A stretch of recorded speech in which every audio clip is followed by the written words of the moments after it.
The Galactic Council had ruled the known universe for 11,000 years. It was the oldest and most powerful government in existence. 47 different alien species sat together in the Grand Assembly on a planet called Prime. They made decisions about trade, war, peace, and everything else that mattered in the galaxy.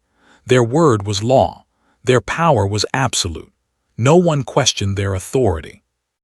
Humanity had joined this great council only 200 years ago.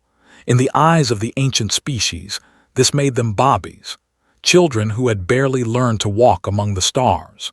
The humans were given a single seat at the far edge of the assembly chamber, almost hidden in the shadows. Most of the other species barely noticed they were there. The aliens looked at humans and saw nothing impressive. Human bodies were soft and fragile. They had no claws, no fangs, no armored skin. They could not breathe underwater or survive in the vacuum of space. They lived for less than 100 years, which seemed like the blink of an eye to species that lived for thousands. They had no telepathy, no ability to see in the dark, no natural weapons of any kind. Counselor was one of the founding species of the council. He had purple skin and 4 arms, and he had lived for nearly 800 years. He often made jokes about the humans at formal dinners and private gatherings. He called them the charity case of the galaxy. He said they had been admitted to the council out of pity, not respect. Many other aliens laughed at his jokes. Some felt a little sorry for the humans, but most simply ignored them. The humans never complained. They attended every meeting. They voted on every issue. They sent their diplomats and scientists and engineers to work alongside the other species. They were always polite, always helpful, always willing to do the work that no one else wanted to do. And slowly, without anyone noticing, they became part of the fabric of galactic civilization. Then came the morning that changed everything. Ambassador Laura was humanity's representative to the Galactic Council. She was a woman in her early 50s with gray hair and calm brown eyes. She had served in this position for 12 years, and in all that time, she had never raised her voice or caused any trouble. She was so quiet that many aliens forgot she existed. On this particular morning, she stood up from her seat at the edge of the chamber and walked to the center of the floor. This was unusual. Junior species rarely spoke in the assembly unless they were spoken to first. The other ambassadors fell silent and watched her with curiosity. "Honored members of the Galactic Council," Laura said. Her voice was calm and steady. "I come before you today with an announcement. After careful consideration, humanity has decided to withdraw from the Council and from galactic affairs entirely." The chamber was silent for a long moment. Then it exploded into noise. High Counselor Hose, a massive creature with scales like polished metal, rose from his throne at the center of the room. He had led the council for 3 centuries, and he was not used to surprises.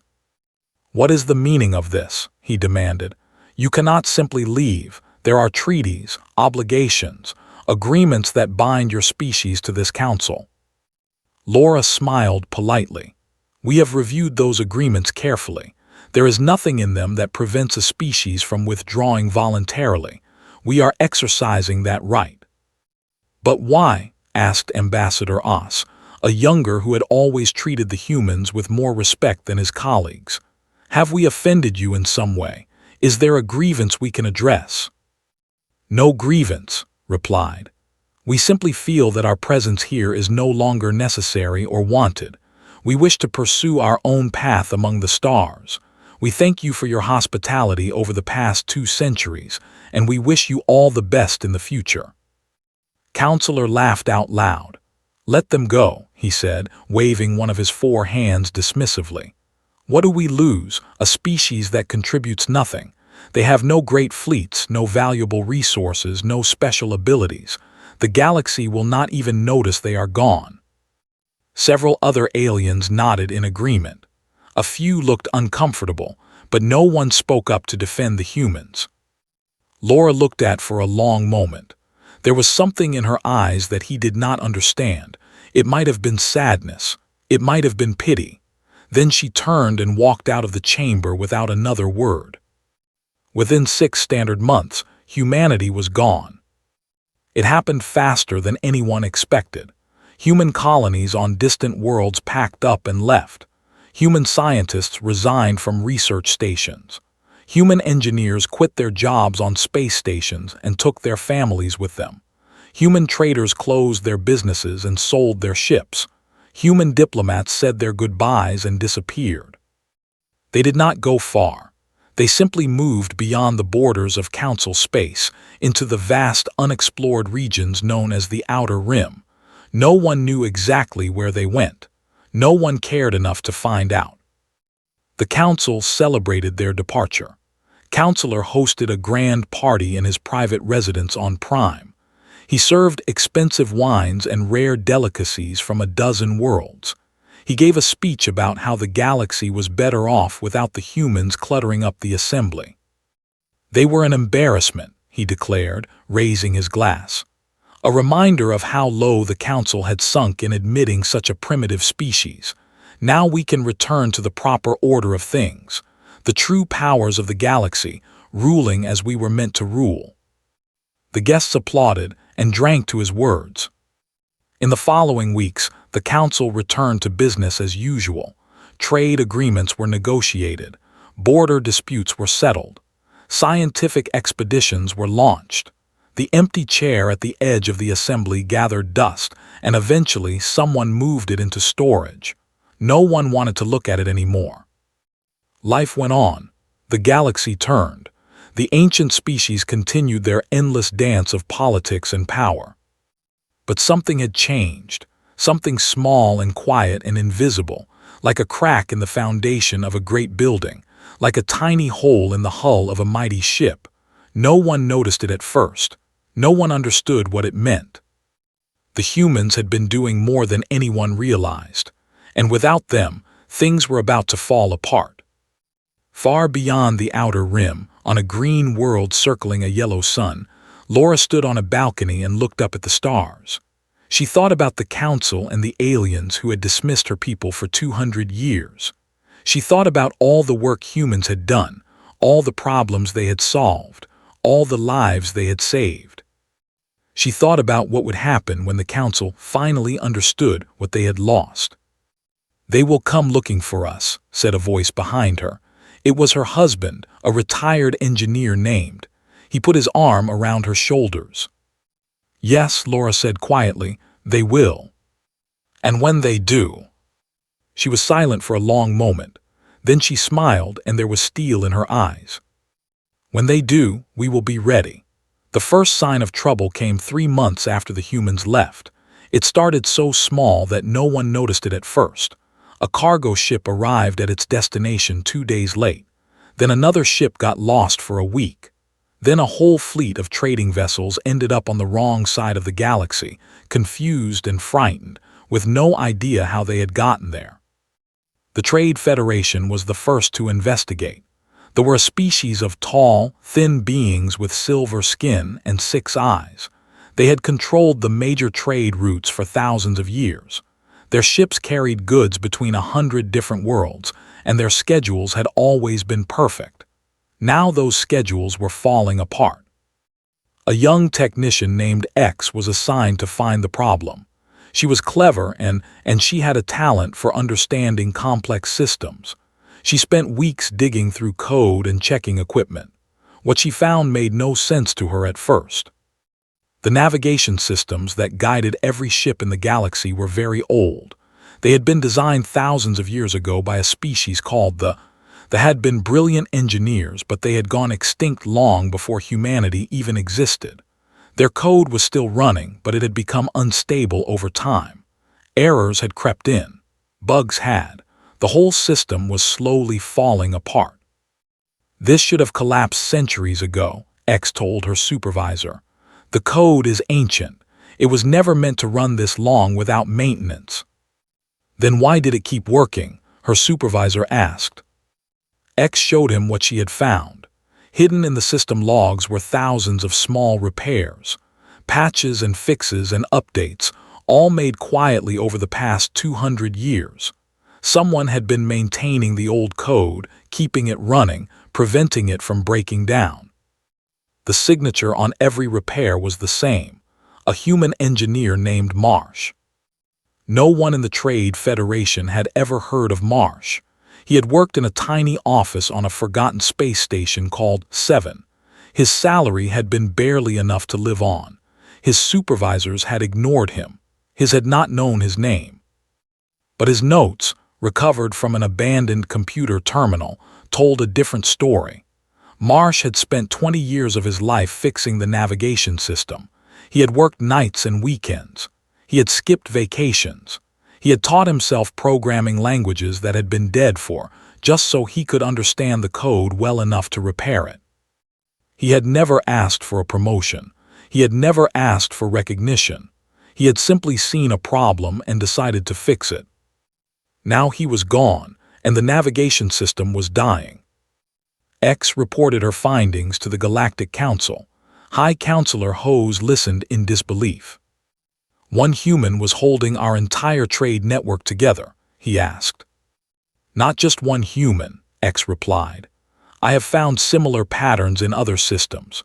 Humans were working everywhere, fixing things that no one else wanted to fix. They were in maintenance tunnels, in forgotten offices, in the deep code of systems that everyone assumed were running on their own." The council ordered a full investigation. What they discovered over the following weeks shocked them to their core. The power grid on Prime had been maintained by a team of human electricians.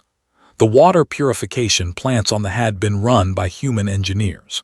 The communication satellites orbiting a dozen different planets had been repaired by human technicians who traveled from world to world, fixing problems before anyone even knew they existed. Everywhere the investigators looked, they found the same thing. Humans doing the dirty work. Humans solving the boring problems. Humans keeping the galaxy running while everyone else looked down on them. A historian named Os was one of the few who had always respected the humans. He spent days reading through old records, trying to understand what had happened. "We treated them like servants," he told the council. "We gave them the worst jobs, the lowest pay, the least respect, and they accepted it all without complaint. They just kept working." "But why?" asked Counselor. He no longer sounded so confident. His jokes about the humans had stopped weeks ago. Why would they work so hard for people who treated them badly? Os shook his head. "I do not know. Perhaps they were trying to prove themselves. Perhaps they were waiting for us to notice their contributions. Perhaps they simply saw things that needed to be done and could not walk away." "Whatever the reason," High Counselor Hose said grimly, "they are gone now, and we must find a way to replace them." The council tried. They really did. They assigned their best engineers to study the old code. They sent technicians to repair the power grids and water systems. They launched emergency programs to maintain all the systems that humans had been quietly keeping alive. But it was not enough. The aliens had spent so long ignoring maintenance work that they had forgotten how to do it. Their engineers were trained for great projects, not small repairs. Their technicians were used to building new things, not fixing old ones. They looked at the tangled mess of ancient code and crumbling infrastructure, and they did not know where to begin. The navigation system continued to fail, ships got lost, trade routes collapsed, goods stopped flowing between worlds, prices went up, shortages began to appear. Doctors noticed something strange. Their hospitals were running out of a medicine called Helix 9. This medicine was used to treat a disease that affected millions of citizens. Without it, they would suffer terrible pain and eventually die. The government tried to order more Helix 9, but they could not find anyone who made it. The pharmaceutical companies they contacted had never heard of it. The chemical formulas were not in any database. Finally, a young researcher traced the supply back to its source. Helix 9 had been manufactured by a small human company on a distant colony world. A woman named Bate had started the operation 40 years ago, after reading about suffering in a medical journal. She had figured out how to make the medicine. She had produced it at cost, earning no profit. She had shipped it across the galaxy as a gift to a species she had never met. Now Bait was gone. Her factory was closed. Her workers had left with the rest of humanity. And they were dying. The news spread quickly through the council. This was not just about navigation systems and power grids anymore. This was about life and death. The aliens began to understand, slowly and painfully, just how much they had depended on the species they had dismissed as weak and worthless. In his private chambers, Counselor sat alone in the darkness. He thought about all the jokes he had made, all the times he had called humans primitive and useless, all the times he had laughed at their small bodies and short lives. He thought about Marsh, working alone in a forgotten office, keeping the galaxy running for people who did not even know his name. He thought about Bait, making medicine for a species she would never meet, asking for nothing in return. And for the first time in his long life, Counselor felt something he had never felt before. Shame. The bad news came faster every day. What had started as small problems grew into disasters. What had been disasters became catastrophes. The galaxy was falling apart and no one knew how to stop it. On the agricultural worlds, crops were dying. There were a gentle species with green skin and large, kind eyes. They had been farmers for 10,000 years. Their worlds produced food for dozens of planets across the galaxy. But now their soil was turning black and poisonous. Plants withered and died within days of being planted. Harvests failed completely. The scientists were confused. They had never seen anything like this before. They tested the soil and found a strange fungus growing deep underground. This fungus had existed for centuries, but it had always been kept under control. Something had been stopping it from spreading. A young farmer named Velazhan remembered something. Years ago, she had met a group of human botanists who came to her world to study the local plants. They had been friendly and curious, always asking questions and taking samples. She had thought they were just tourists or researchers with nothing better to do. Now she understood the truth. Those human botanists had been fighting the soil fungus for decades. They had developed special treatments and applied them quietly, without telling anyone. They had saved the agricultural worlds from destruction, and they had never even known they were in danger. The botanists were gone now. Their treatments had stopped, and the fungus was spreading faster than anyone could stop it. Similar stories emerged from every corner of the galaxy. The communication network went dark. There were insect-like creatures who lived in massive hive cities. They depended on instant communication to coordinate their society. Without it, their hives fell into chaos. Workers could not receive orders. Soldiers could not coordinate defenses. The entire civilization ground to a halt. Investigation revealed that the communication relay stations had been falling apart for centuries. The original equipment was ancient and worn out. But someone had been traveling from station to station, replacing broken parts, updating software, keeping everything running. Human engineers had been doing this work for 200 years, asking for nothing but their small salaries. Now the relay stations were failing one by one. They tried to repair them, but they did not have the skills. They did not even have the right tools. The humans had brought their own equipment and taken it with them when they left. On the planet Prime, the heart of galactic civilization, the great archives were corrupted. These archives contained the complete history of the galaxy. Every treaty, every law, every scientific discovery, every work of art from 1,000 different species. The knowledge of 11,000 years, stored in vast computer systems deep beneath the surface of the planet. The archivists discovered that the data was decaying. Files were becoming unreadable. Records were disappearing. The backup systems were failing. Within a few years, everything would be lost. A librarian named Ra found the cause. The archive systems had been designed long ago by species that no longer existed. No one alive understood how they worked. But there had been a team of human librarians and computer experts who had spent decades studying the old systems. They had been slowly digitizing everything, creating new backups, preserving knowledge that would otherwise be lost.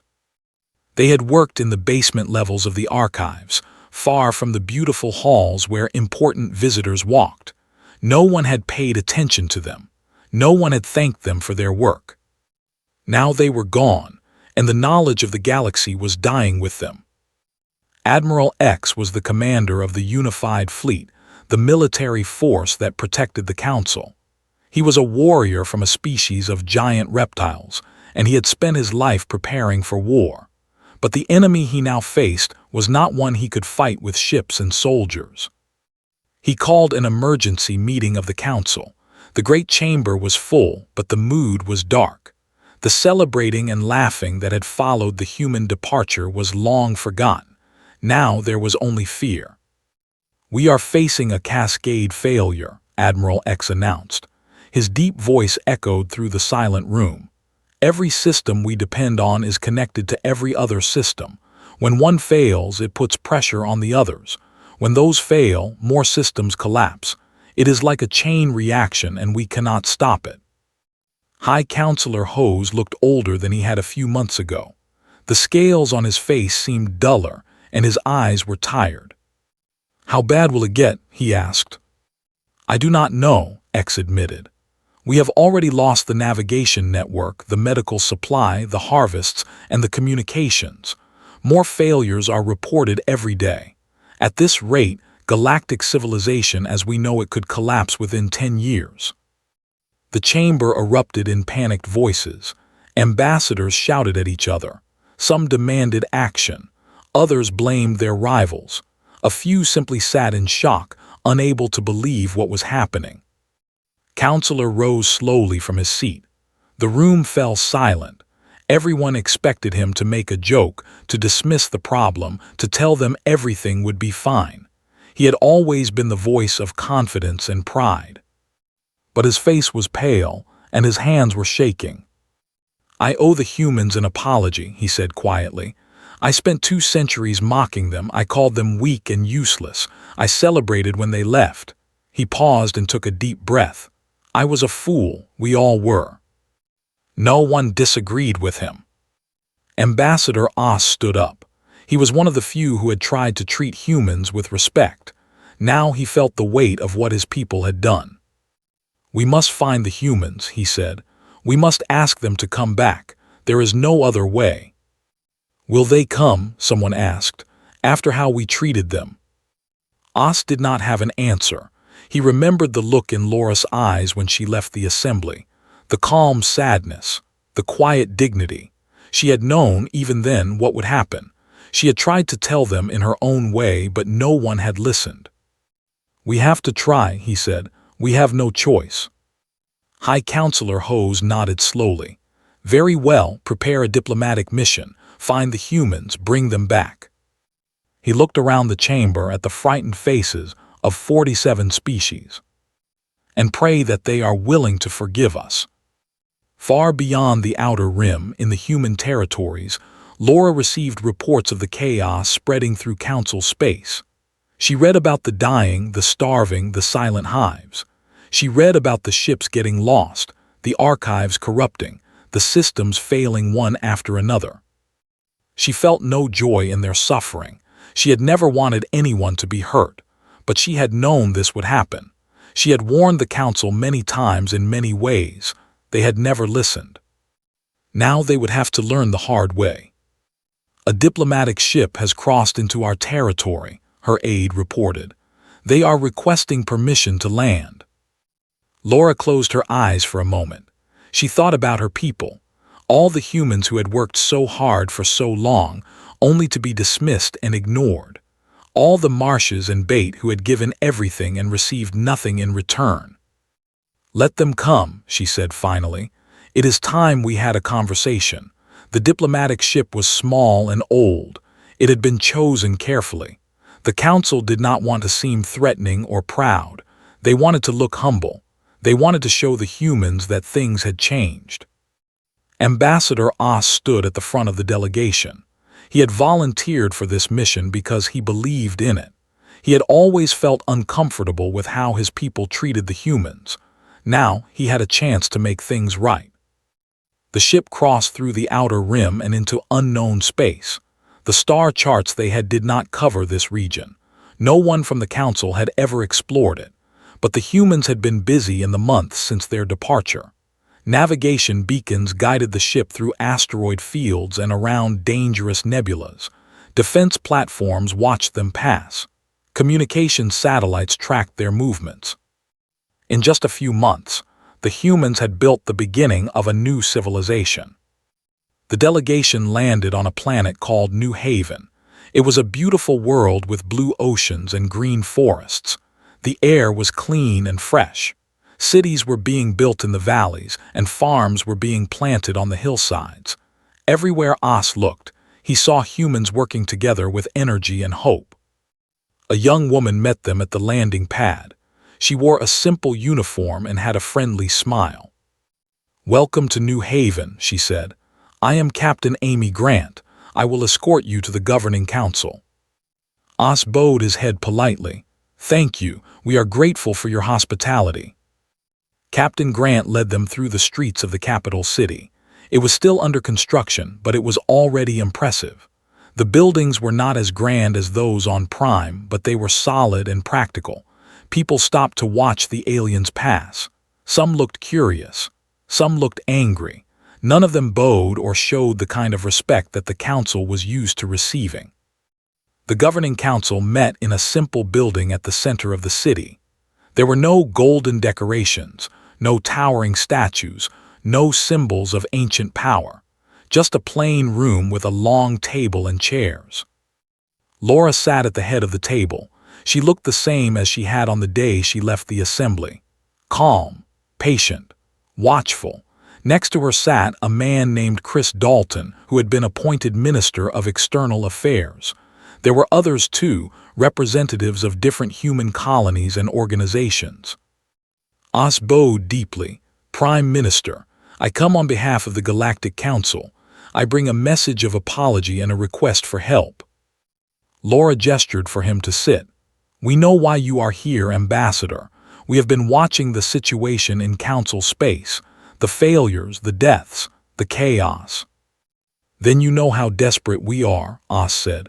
"Our civilization is collapsing. We cannot stop it. We need you to come back." Laura was silent for a moment. She looked at Chris Dalton, then at the other members of her council. Finally, she spoke. "For 200 years, humanity served the Galactic Council faithfully.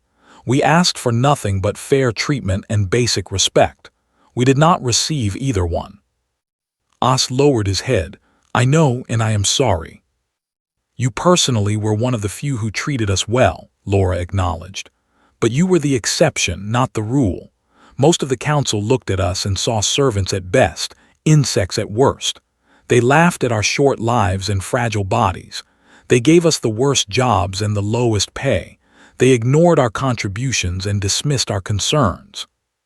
She leaned forward, and her eyes were sharp. "We did not leave because we hated you. We left because we realized that the council would never value us until we were gone. You had to see for yourselves what we brought to the table. You had to feel the absence of everything we did quietly, without recognition, without thanks." Os nodded slowly. "We understand that now. We were blind and we paid for our blindness." "Many innocent people paid for it," Laura corrected him. "The who died because there was no more Helix 9, the farmers who watched their crops turn to dust, the workers who could not hear their queens. They were not the ones who insulted us, but they suffered anyway." "Yes," Os agreed quietly. "That is true, and I cannot undo that suffering. I can only ask for your help to prevent more." Chris Dalton spoke up. His voice was harder than Laura's, more direct. "If humanity returns to galactic affairs, it will not be as junior partners. It will not be as the charity case that Counselor loved to mock. We will return as equals, full voting rights, representation proportional to our contributions, seats in the central ring of the assembly, not hidden in the shadows at the edge." Os hesitated. These were significant demands. The founding species of the council would not like them. They had held power for thousands of years and were not used to sharing it. "There is more," Laura said. "We want a formal acknowledgement of everything we did that the council ignored. A public statement recognizing the contributions of every human who kept your civilization running while you laughed at us. Marsh, Bait, all of them. Their names will be remembered. And finally," Chris added, "we want the council to establish a new office dedicated to recognizing and supporting overlooked species. No more ignoring the contributions of those you consider lesser. No more taking for granted the work that keeps everything running. If you want our help, you must prove that you have truly changed." Os sat in silence for a long moment. He thought about High Counselor Hose and the other leaders who had sent him here. He thought about Counselor and all the proud aliens who still believed they were superior to everyone else. They would not like these terms. Many would resist. Some would refuse entirely. But what choice did they have? "I will take your proposal back to the council," he said finally. "I cannot promise they will accept it, but I will fight for it. I believe it is the right thing to do." Laura nodded. "That is all we can ask." Os stood and prepared to leave, but he paused at the door and turned back. "May I ask you one question, Prime Minister?" "Of course." "Why did you do it? All those years, all that work, with no recognition and no reward. Why did your people help us when we gave you nothing in return?" Laura smiled, and for a moment she looked very tired. "Because we saw things that needed to be done. Because we could not walk away from suffering when we had the power to help. Because that is who we are." She paused. "We never wanted to be superior to anyone. We just wanted to be valued for what we contributed. Is that so hard to understand?" Os shook his head slowly. "No, it is not hard to understand. It is just hard to admit that we failed to see it." He bowed one last time. "Thank you for receiving us, Prime Minister. I will deliver your terms, and I will tell the council something else." "What is that?" Os looked around the simple room, at the humans who had built so much in so little time with so few resources. "I will tell them that the chair you left empty in the assembly should remain there, as a reminder of everyone they have ever underestimated, and as a warning that next time, it might not just be humans who walk away." Laura's smile grew wider. "I think, Ambassador, that you understand us better than most." "I am trying," he said. "I am trying." He walked out into the sunlight of New Haven, and for the first time since the crisis began, he felt something like hope. The debate in the Grand Assembly lasted for 3 months. It was the longest and most bitter argument in the history of the Galactic Council. Species that had ruled together for thousands of years found themselves on opposite sides. Old alliances broke apart. New ones formed. The future of galactic civilization hung in the balance. Counselor led the opposition.